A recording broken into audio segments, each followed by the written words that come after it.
Something that's not happened on this channel for so long now is an unboxing, because unboxings are just a little bit boring and there's nothing to unbox anymore. However, I just got that OnePlus 11 5G and this made me excited for unboxing a phone, and that's why I decided to put this video up, because every unboxing that I do, I will film just in case there's something a little bit more exciting about it, and usually there's not. We never get to see that footage. However, OnePlus made me feel a bit different about unboxing. So let's unbox and have a look at my first impressions of that OnePlus 11. First of all, you get that big bright red box, which is so different to what you get on a lot of other phones now. And that in itself, I think makes it a bit more exciting to unpack and unbox. And when you do then unbox it, you get all these average pieces of paper, which no one ever really reads, except then you get that little SIM pin on the back, which I think looks really cool. And as well as that, you get some really nice, neat OnePlus stickers. Not that I know where I'm going to put any of them, but then this is where I think it gets a little bit more exciting and the experience is a bit better, because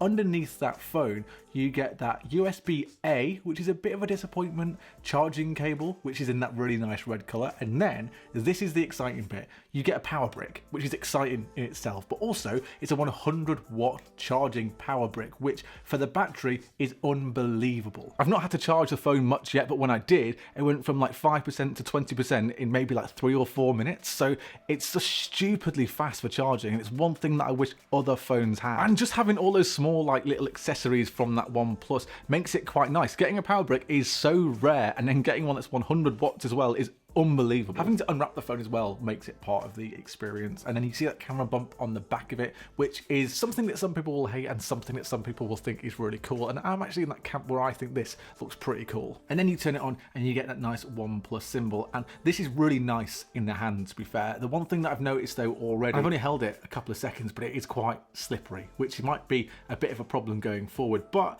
when you turn it round, you get those 3 cameras. And of course, they're still teaming up with Hasselblad. So it'd be interesting to see what these cameras do. I'm not sure if they'll be able to beat something like the 14 Pro Max, but it's worth having a look anyway. And the camera on the back stands out, and I feel like that all these phone manufacturers are like, okay, what camera bump is going to make us like the most well-known? What are we going to be able to have people speak about on Twitter and on YouTube and stuff? And with OnePlus, I kind of think that that's what they've done, but I do like the way it looks. Then when you go to setting this up, it's your classic kind of like Android setup screen, but you do have that hole punch cutout in the top left, which I think now looks a little bit dated. It's not a thing that I'm a massive fan of anymore, but we'll see what the picture quality is like when we take selfies, if I have to take a selfie. But my favourite thing about a OnePlus, and it always has been since I've used these phones, is that slider on the right hand side of the phone where you can turn your ringer on, you can make it silent, you can make it loud, and it's a nice textured button as well, and I really like it. I don't know why, but it just looks so nice, doesn't it, in that green colour. It's unbelievably cool. And I'm going to use this phone now for like a couple of weeks and give it a proper good go, like go full on OnePlus.